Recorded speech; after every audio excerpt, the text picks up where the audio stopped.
This morning on The Dish, a visit to Snake River Farms. If you're looking for the best beef in the land, a ranch in northern Washington, right near the Canadian border, is a good place to start.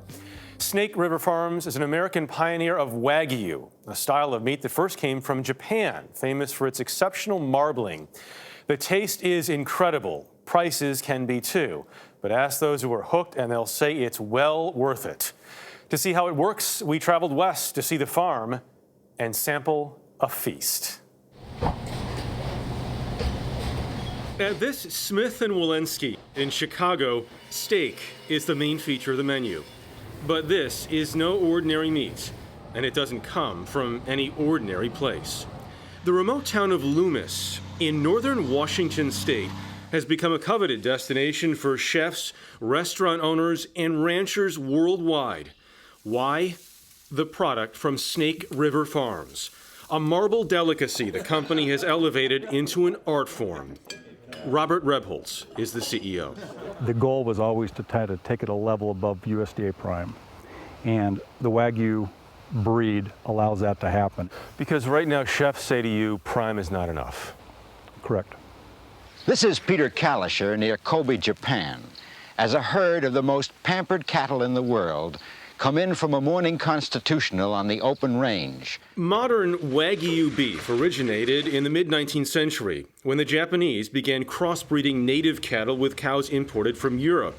Much of the hoopla then was about the cows receiving beer and massages. About 2,000 of these especially coddled cattle go to market every month.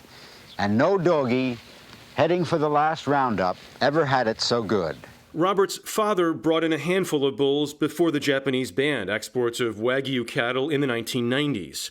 Using those bulls, he began a breeding program, crossing Wagyu with American Angus. Rebholz Sr. died young, at just 57. His son, just 33 at the time, was put in charge. Chefs come here to learn what? They learn a lot about what it takes behind the scenes to produce the quality we do. I think, and when they do it, they also learn about our industry. Wagyu take longer to grow and need higher quality feed, which means they cost more.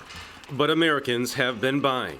A lot of it traced back to an outrageously priced hamburger in 2003 and the media frenzy that followed.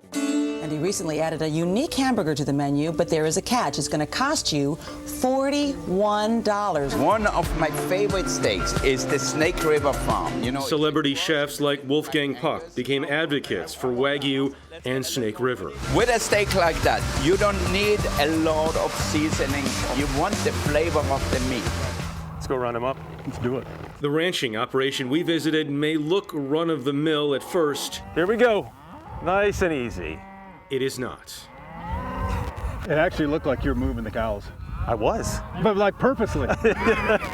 It's interesting because most people think of this as an old school endeavor. There are new age things that happen here, right? Yeah, totally. So the speed in which we've been able to make better decisions on quality has accelerated a lot with improvements like embryo transfers, artificial insemination. It allows ranches to really focus and fine-tune, their genetics around the higher producing, well-marbled sires. Part of the genetic process happens at the company's Bull Development Center outside Boise. Breeding is either natural or uses artificial insemination.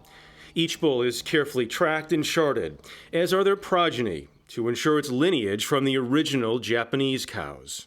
And Wagyu stands for Wa is Japanese, Gu is cattle. It literally means Japanese cattle.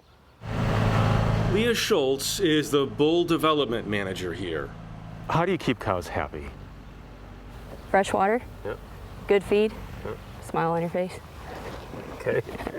There is no beer or massaging for the animals now, just a closed-loop system that allows the company to protect every part of the process, trying to ensure the healthiest possible fertilizations, pregnancies, and calves. You stress an animal out, it's no different than a human or myself. Like if there's a lot going on, if I'm stressed out, do I want to eat? No. Do I want to drink? Not necessarily. Am I going to lose weight? Yeah, probably.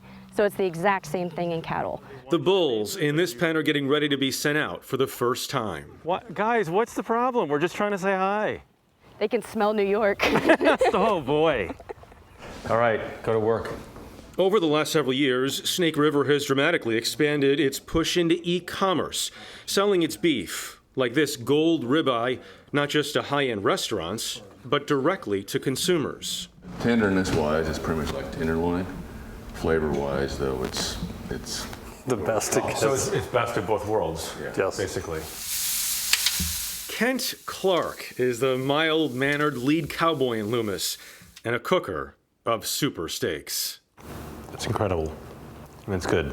It takes 7 years from the time the first genetic decision is made until the result winds up on your plate. Right now, only half of 1% of the beef eaten nationwide is Wagyu quality. If the Snake River success story continues, the landscape may look a lot different a generation from now. How much of it for you is trying to sell the story of Snake River Farms, or just saying, we're going to do the best product and whatever we do, people are going to find it if it's good? It's more of the product quality. So that's when the word of mouth really picks up. That's what it is, though. It is. And it's a lot of fun to see that happen. I mean, you're not running Super Bowl ads. No. Right? Can't afford to. One thing I hear from a lot of folks is, they buy a steak at their local supermarket, which can be decent, it's fine. And they try Snake River, and it's just a whole different level, which I think it is. And now, listen, it's not something every day necessarily, but special events, special occasions. And how do you pronounce it again? Wagyu. It's Wagyu. Yeah. Okay. Japanese cattle. There it is.